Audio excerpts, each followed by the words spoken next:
اس programme کے اخراجات جو اسمر منسٹریز کے دوست اور پارٹنرز ادا کرتے ہیں۔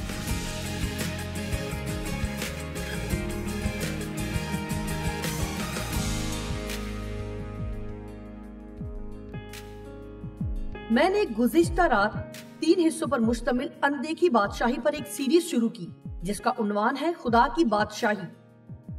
یسوع نے اپنی زمینی خدمت میں سب سے پہلے جس بات کی منادی کی وہ تھی توبہ کرو، کیونکہ آسمان کی بادشاہی نزدیک ہے۔ دراصل سارے نئے عہد نامے میں اس نے آسمان کی بادشاہی اور خدا کی بادشاہی سے متعلق بات کی، اور مجھے حیرت ہے کہ ہم میں سے کتنے ہوں گے جو پورے طور پر جانتے بھی نہ ہوں گے کہ اصل میں یہ ہے کیا۔ جیسا کہ آپ جانتے ہی ہیں کہ ہم امریکہ میں رہتے ہیں جو کہ ایک طرح کی بادشاہی ہے، اور برطانیہ کو بھی ایک بادشاہی کہا جاتا ہے، لیکن ان کے بیچ میں ایک اور بادشاہی ہے جو ہم اپنی جسمانی آنکھوں سے نہیں دیکھ سکتے، لیکن در حقیقت جو ہم جسمانی آنکھوں سے دیکھتے ہیں یہ اصل میں اس سے کہیں زیادہ اہم ہے۔ پولس نے دعا کی کہ ان کے دل کی آنکھیں کھل جائیں تاکہ وہ سچائی کو جان جائیں۔ لہٰذا میری یہ آنکھیں ہیں، لیکن میرے دل کی بھی آنکھیں ہیں جن سے میں تمام تر چیزوں کو دیکھ سکتی ہوں۔ میں ان کو ایمان سے دیکھتی ہوں۔ میں ان کو اس لیے دیکھ سکتی ہوں کیونکہ میں خدا کے کلام پر ایمان رکھتی ہوں، اور میرا یقین ہے میں بڑی مضبوطی سے ایمان رکھتی ہوں۔ وہ مجھ سے چھینا نہیں جا سکتا۔ تھوڑا بہت ایمان رکھنا ایک الگ بات ہے، لیکن جب آپ ایسے ہوتے ہیں کہ آپ ایک ایسے مقام پر پہنچ جاتے ہیں جہاں آپ صرف کسی بات پر ایمان نہیں رکھتے بلکہ اسے جانتے بھی ہیں۔ میرا مطلب ہے آپ قطعی طور پر جانتے ہیں کہ آپ کیا جانتے ہیں۔ ایک بہت ہی اہم بات جو ہمارے اندر مضبوطی سے جڑ پکڑے ہوئے ہے وہ یہ ہے کہ خدا آپ سے غیر مشروط محبت کرتا ہے، اور اس سے زیادہ کوئی اور بات اہم نہیں ہے۔ جب بھی آپ کو مشکلات کا سامنا ہو تو کبھی یہ نہ کہیں کہ خدا تم مجھ سے پیار نہیں کرتا۔ خدا یقیناً آپ سے محبت کرتا ہے، اور خدا کا کلام کہتا ہے کہ تم محبت میں جڑ پکڑ کر بنیاد قائم کرو۔ وہ رومیو 8 باب میں فتح سے بڑھ کر غلبہ پانے کی بات کرتا ہے، اور آپ جانتے ہیں کہ فتح سے بڑھ کر غلبہ پانے کا کیا مطلب ہوتا ہے۔ اس سے مراد ہے کہ آپ جنگ شروع ہونے سے پہلے ہی فتح پا چکے ہیں، اور یہ قوت کے ساتھ جینے کا ایک انداز ہے۔ جانتے ہیں ابھی ہم ایسے حالات میں سے گزر رہے ہیں جسے متعلق ہم پہلے سے جانتے ہیں کہ اس کا انجام اچھا ہوگا، اور جب ہم اس میں سے گزر رہے ہیں یہ وقت ہے کہ ہم اسے ذہن میں رکھیں کہ ہم جانتے ہیں اس کا انجام کیا ہوگا، جبکہ ابھی ہم نے دیکھا نہیں ہے، لیکن ہم جانتے ہیں اس کا اختتام اچھا ہوگا۔ آپ کو معلوم ہے میں نے پچھلے 2 برسوں سے یہ عادت اپنا لی ہے، میں کیسے ہی حالات میں سے کیوں نہ گزر رہی ہوں، میں کہتی ہوں اختتام اچھا ہوگا، اس کا انجام اچھا ہوگا، اور خدا اس میں سے ضرور کوئی بھلائی پیدا کرے گا، اور میں کچھ ایسا جان پاؤں گی جو میں پہلے نہیں جانتی تھی، اور پہلے سے زیادہ بہتر انسان ہوں گی۔ سنیے، جب آپ مشکل وقت سے گزر رہے ہیں تو آپ خود کو حوصلہ دے سکتے ہیں۔ آپ میں سے کتنے ہیں جو اپنی زندگی کے مشکل دور سے گزر رہے ہیں، اور آج آپ یہاں اس لیے آئے ہیں کیونکہ آپ چاہتے ہیں کہ آپ کی حوصلہ افزائی ہو، اور میں آپ کی ہمت بندھانا چاہتی ہوں۔ اور میرا خیال ہے یہ سوچتے ہوئے کہ آپ کی زندگی میں ایسی چیزیں بھی ہیں جو آپ دیکھ نہیں سکتے، اور یہ اچھی چیزیں بہت ہی ہمت افزائی کا سبب ہیں، اس لیے کہ آپ اپنی زندگی میں کچھ ہوتا ہوا نہیں دیکھ رہے۔ اس کا ہرگز مطلب نہیں کہ کچھ ہو نہیں رہا۔ اس سے پہلے کہ ہماری زندگی میں کچھ وقوع پذیر ہو، خدا پس پردہ اس پر کام کر رہا ہے۔ آمین۔ میرا مطلب ہے آج آپ مجھے یہاں دیکھ رہے ہیں، لیکن آپ کو اس بات کا علم نہیں ہے کہ اس سے پہلے کہ آج ہم یہاں اکٹھے ہوتے اس پر پہلے سے کتنا کام ہو چکا ہے۔ حتیٰ کہ میں کوشش بھی کروں تو اس کی وضاحت نہیں کر سکتی۔ آپ کہاں سے آئے، میں کہاں تھی، اور میں کہاں ہوں۔ ایک وقت میں ایک قدم، اور میں نے ہمت نہیں ہاری۔ سیکھنا سیکھنا سیکھنا سیکھنا ہمیشہ سیکھنا، اور بہت سی چیزیں ہیں جو میں نہیں جانتی، لیکن میں آپ کو بتاتی ہوں جو میں جانتی ہوں۔ میں جانتی ہوں کہ میں جانتی ہوں، میں جانتی ہوں کہ خدا مجھ سے پیار کرتا ہے، اور وہ مجھے پیار کرنا کبھی نہیں چھوڑے گا۔ بائبل میں یسوع نے کہا کہ اگر تم مجھ سے محبت کرتے ہو تو میرے حکموں پر عمل کرو گے۔ اس نے یہ نہیں کہا کہ وہ ہم سے محبت کرے گا اگر ہم اس کے حکموں پر عمل کریں گے. وہ تو پہلے ہی کرتا ہے. وہ اس لیے کہ وہ ہم سے محبت کرتا ہے. ہمیں بھی بڑی فرما برداری کے ساتھ مناسب انداز میں اپنی محبت کا اظہار کرنا ہوگا. اور ایک لفظ جو میں نے پچھلی رات استعمال کیا تھا, جو میں آج بھی استعمال کروں گی, اور میرا خیال ہے کہ کچھ لوگ اس سے متعلق سوچیں گے کہ یہ ایک عجیب سا لفظ ہے, لیکن قربانی. اگر آپ اس قسم کے مسیحی بننا چاہتے ہیں جیسا خدا چاہتا ہے کہ آپ بنیں, اور دنیا کو ہلا کر رکھ دینے والے ہوں, اور صرف اپنے لیے جینے والے نہ ہوں, اور ہر وقت خدا کے پیچھے پڑے رہیں کہ وہ آپ کو اور دے جو آپ چاہتے ہیں, آپ سمجھتے ہیں کہ اس سے آپ کو خوشی ملے گی. اس سے بڑھ کر اور بہت کچھ ہے. ابدیت ہمیشہ کی زندگی ہے جسے ہم ابھی سمجھ نہیں سکتے. آپ نے پیدائش کی کتاب میں پہل کی نسلوں کے کئی نسب نامے پڑھے ہوں گے, اور ان میں یوں لگتا ہے کہ انسان اس وقت بہت طاقتور تھا, جیسا کہ آدم 930 برس تک جیتا رہا, اور پھر اس کے بیٹے 860 برس تک جیتے رہے. پھر متوسلا میرے خیال میں 969 برس کا ہو کر مرا, اور ابلیس کو ہمیں یہ بات سکھانے میں بڑا وقت لگا کہ مرنا کیسے ہے. جیسا کہ آپ نے پڑھا ہوگا کہ عمر دن بدن کم ہوتی جا رہی ہے, اور کیا آپ جانتے ہیں کیوں؟ کیونکہ جتنا زیادہ گناہ دنیا میں داخل ہو رہا ہے وہ اتنا ہی ہماری زندگی میں چیزوں پر اثر انداز ہو رہا ہے. آمین. لہٰذا اگر آپ اس قسم کی زندگی چاہتے ہیں, میری بات کو غور سے سنیے جو میں آپ سے کہنے جا رہی ہوں. اگر آپ وہ زندگی چاہتے ہیں جس کا یسوع نے آپ سے وعدہ کیا ہے, تو میں اس سے متعلق بات کرنا نہیں چاہتی, میں اس پر کلام سنانا نہیں چاہتی. میں چاہتی ہوں کہ آپ وہ زندگی جئیں جس میں آپ شادمانی چاہتے ہیں, اطمینان چاہتے ہیں, اور جاننا چاہتے ہیں کہ آپ مسیح میں کون ہیں, اور واقعی دیکھنا چاہتے ہیں کہ خدا آپ کے وسیلے ناممکن کام کرتا ہے. تو پھر ہمیں مسیح کی مثال کو سامنے رکھنا ہوگا جس نے ہمارے لیے ہر طرح کی قربانی دی. اور جب خدا ہم سے چھوٹی چھوٹی قربانیوں کا کہے تو پھر کسی قسم کا کوئی بھی بہانہ نہیں ہونا چاہیے. خدا کبھی آپ سے کچھ واپس لینے کی کوشش نہیں کرے گا, وہ ہمیشہ آپ کو کچھ دینے کی کوشش کرے گا. آمین. لہٰذا آپ میں سے کتنے ہیں جو اس طرح کی بادشاہی میں جانا چاہتے ہیں جسے ابھی ہم دیکھ نہیں سکتے؟ میرا خیال ہے ہمیں یہ بات ذہن میں رکھنی چاہیے. کلسیوں 3 باب میں کیا لکھا ہے؟ عالم بالا کی چیزوں کے خیال میں رہو, نہ کہ زمین پر کی چیزوں کے, کیونکہ تم مر گئے اور تمہاری زندگی مسیح کے ساتھ پوشیدہ ہے. اس کا یہ مطلب نہیں کہ ہر وقت آسمان کی بادشاہی سے متعلق ہی سوچتے رہیں, اور آپ جانتے ہیں کہ آپ غیر حقیقی بن جائیں گے اور کسی چیز سے متعلق سچائی کا سامنا نہیں کر پائیں گے, لیکن ہمیں کرنا ہوگا. کیا آپ جانتے ہیں اگر آپ کو نیند پوری کرنے میں کوئی مسئلہ پیش آ رہا ہے تو میں کچھ اس طرح سے کرتی تھی, اور ایسا کرنا کوئی بری بات نہیں. خدا نے کہا بچوں کی مانند بنو, لہٰذا آپ ایسی چیزیں کر سکتے ہیں جو بالغ نہیں کرتے. کیا آپ جانتے ہیں اگر آپ خدا کی برکتوں سے لطف اندوز ہونا چاہتے ہیں, جب میں رات کو بستر پر لیٹ کر سونے کے انتظار میں ہوتی ہوں تو میں سوچتی ہوں کہ جب خدا یہاں مجھ سے اپنا کام لے چکے گا تو وہ کیا منظر ہوگا. وہ آئے گا اور مجھے موتیوں سے جڑے دروازوں میں سے لے کر گزرے گا. کیا وہ مجھے لینے کے لیے آئے گا؟ میں اس کے تصور میں کھو جاتی ہوں. اس سے ملنا کیسا ہوگا اور ہم کیا باتیں کریں گے؟ آپ کو فوراً ہی نیند آ جائے گی جب آپ اس طرح کے تصورات میں کھو جائیں گے. اور اگر آپ فکروں میں گھرے رہیں گے تو ابلیس آپ کو ساری رات جگا کر رکھے گا. کیا آپ سن رہے ہیں؟ لیکن اگر آپ اپنے خیالات میں خدا کو بسا کر رکھیں گے تو آپ کو نیند جلدی آ جائے گی. آپ جانتے ہیں میرے خیال میں اسی لیے خدا نے ہمیں بہت زیادہ آسمان سے متعلق نہیں بتایا کہ وہ کیسا ہوگا. میرا مطلب جیسے کہ وہاں نہ آنسو ہوں گے, نہ رونا ہوگا, نہ اداسی ہوگی. وہاں سونے کی خوبصورت سڑکیں ہوں گی اور اس طرح کی اور چیزیں, لیکن اور بہت کچھ ہے جو ہم نہیں جانتے کہ اصل میں ہم وہاں کیا کریں گے. اور آپ جانتے ہیں یہ چیزیں, اور میرے خیال میں خدا نے ہمیں یہ چیزیں اس لیے بھی نہیں بتائی کیونکہ یہ بہت حیران کن ہے کہ اگر خدا ہمیں وہ سب کچھ دکھا بھی دے تو ہم اس کی برداشت نہیں کر سکتے. اس لیے بعض اوقات جب ہم مکاشفہ پڑھتے ہیں تو سوچتے ہیں یہ ہے کیا. یوحنا کو یہ ساری آسمانی چیزیں دکھائی گئی اور اس نے اس کو اس طرح سے بیان کیا کہ لوگ اس کو سمجھ سکیں. اور میں سوچتی ہوں کہ جب ہم بالآخر ان بدنوں سے آزاد ہوں گے تب ہم ان حیرت انگیز اور عقل دنگ کر دینے والی چیزوں کو ٹھیک طرح دیکھ پائیں گے۔ اس آزادی کا تصور کریں۔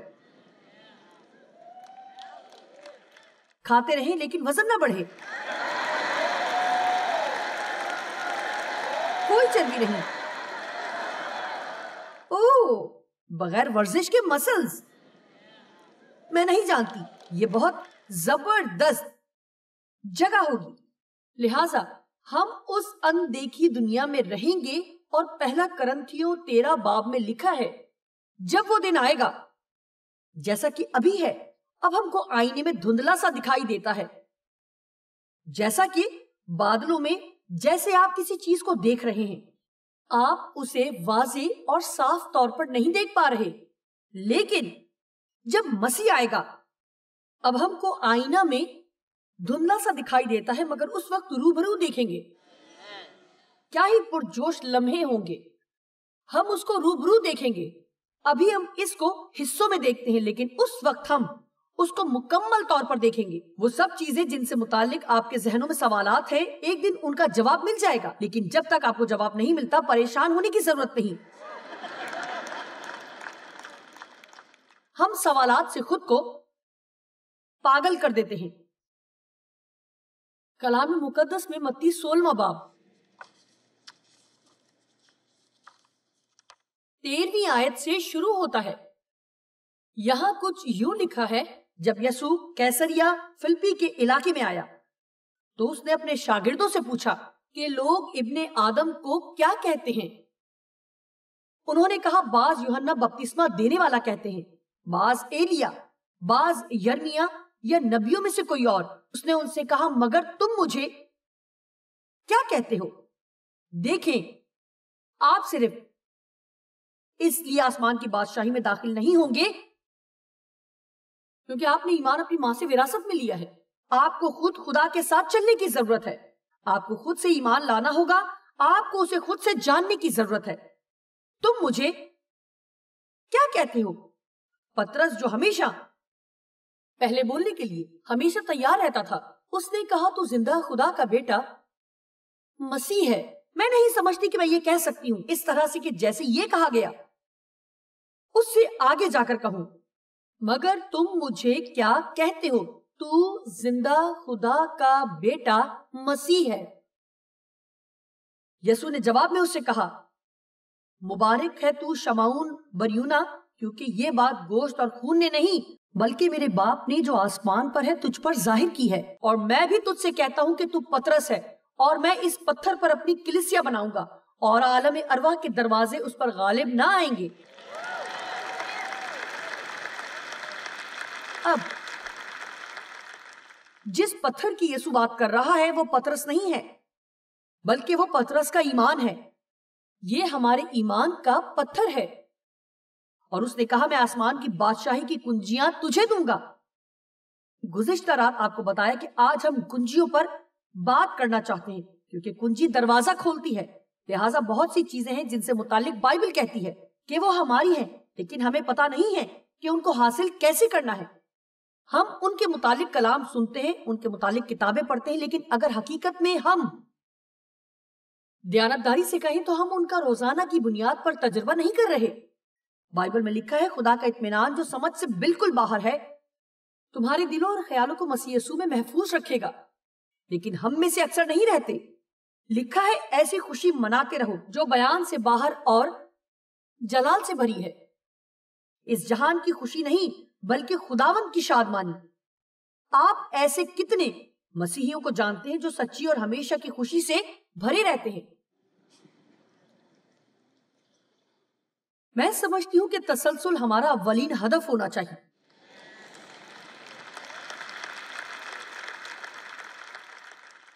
ہر وقت مثبت انداز میں، ہر وقت دعائی انداز میں، ہر وقت تابعداری میں، اطمینان میں ہر وقت، شادمانی میں بھی ہر وقت۔ دنیا جو کرتی ہے اسے کرنے دیں۔ آپ اپنی نگاہ یسوع پر رکھیں، کیونکہ ہم ایمان پر چلتے ہیں، نہ کہ آنکھوں دیکھے پر۔ آمین۔ میں آسمان کی بادشاہی کی کنجیاں تجھے دوں گا، اور جو کچھ تو زمین پر باندھے گا وہ آسمان پر بندھے گا، اور جو کچھ تو زمین پر کھولے گا وہ آسمان پر کھلے گا۔ اب وہ پطرس اور کلیسیا کو اختیار دے رہا ہے۔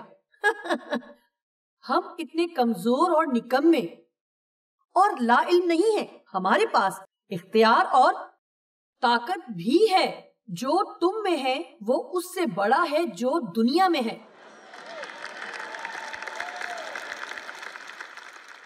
ان الفاظ سے پیچھا چھڑائیں کہ میں یہ نہیں کر سکتی۔ کچھ وقت ایسا ہوتا ہے جب ہمیں یہ بات ماننے کی ضرورت ہوتی ہے کہ ہم کچھ نہیں کر سکتے، اور آپ ہر وہ چیز جو چاہتے ہیں نہیں کر سکتے، لیکن خدا آپ سے جو کرنے کو کہے وہ آپ کر سکتے ہیں۔ کیا آپ سن رہے ہیں؟ میرے سامنے والی کرسیوں پر کچھ بہت ہی خوش و خرم لوگ بیٹھے ہیں۔ بعض اوقات ہم ابلیس پر تو اختیار حاصل کرنا چاہتے ہیں، لیکن ہمیں کھانے سے بھرے گندے برتنوں پر کوئی اختیار نہیں۔ اب ہمیں کچھ عملی چیزوں سے شروعات کرنے کی ضرورت ہے۔ کیا آپ ایک دن ایسا کر سکتے ہیں بنا شکایت کیے ہوئے؟ آئیے ایک دن کوشش کرتے ہیں۔ کیا آپ ایک دن کسی بھی چیز سے متعلق بنا شکایت کیے اور بڑبڑائے گزار سکتے ہیں؟ یہ بذات خود ایک معجزہ ہوگا، لیکن آپ جانتے ہیں کیا بادشاہی میں رہنے کی ایک کنجی شکر گزاری کا رویہ ہے، نہ کہ شکایت کرنے اور بڑبڑانے کا۔ اور یہ بہت اچھا ہے۔ خدا کی بادشاہی مثبت رویے کا نام ہے۔ آپ منفی رویہ اختیار کر کے بادشاہی کی زندگی سے لطف اندوز نہیں ہو سکتے۔ آپ منفی رویے کے ساتھ شادمان نہیں ہو سکتے۔ آپ خود غرض ہو کر خوش نہیں رہ سکتے۔ یہ ایک بہت سادہ اور چھوٹی سی چیز ہے جو ہماری زندگی میں ڈرامائی تبدیلیاں لا سکتی ہے۔ آپ میں سے کچھ لوگ آج ایسا کر سکتے ہیں اور منفی رویے سے مثبت رویہ اپنی زندگی میں لا سکتے ہیں۔ اپنی زندگی میں ہمیشہ شکایت کرنے والے، بڑبڑانے والے، خفا رہنے اور آدھا گلاس جیسی شخصیت نہ بنے۔ خوش رہیں۔ آمین۔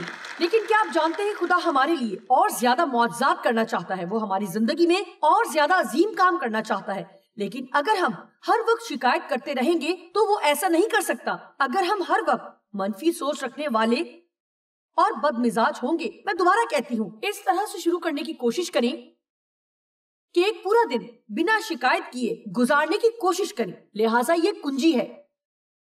جب آپ کے پاس دروازے کی کنجی ہو تو کیا ہی اچھی بات ہے۔ کنجی آپ کو اختیار بخشتی ہے اور آپ کے پاس اختیار ہے۔ لوکا 10 کی 19ویں آیت ایمپلیفائڈ بائبل میں لکھا ہے اور مجھے پسند ہے۔ لکھا ہے، دیکھو، جس سے مراد غور کرو، میں نے تم کو اختیار دیا ہے، دشمن کی ساری قدرت پر غالب آؤ۔ مہربانی سے یہ بات نوٹ کریں کہ دشمن کے پاس طاقت ہے، لیکن آپ کے پاس کچھ ایسا ہے جو اس کے پاس نہیں ہے۔ آپ کے پاس قدرت اور اختیار ہے، اور دشمن کے پاس صرف وہ اختیار ہے جو ہم اسے عدم معرفت کی وجہ سے دیتے ہیں۔ اس کے پاس آدم اور حوا کو بہکانے کا اختیار نہیں تھا۔